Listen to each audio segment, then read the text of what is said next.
Kag sa numero 1 sa mga balita, subong adlaw. Isa ka menor de edad ang patay kag 26 ka mga pamilya nawad-an sa puluy-an sa isa ka sunog nga nagluntad sa San Carlos City.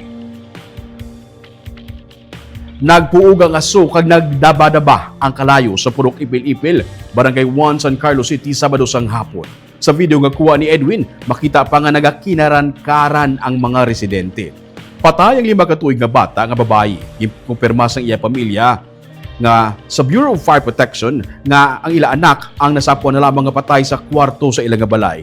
Nagakatulog ang bata sa matabo ang sunog. Ginaligar nga nagbalik pa siya sa nagakasunog nila nga balay, rason nga na trap inikag na sunog. Sa report ng CDRRMO sa San Carlos City, 26 tanan ka mga pamilya ang nawad-an sang puluy-an kung masobra sa isa ka gatos ka persona.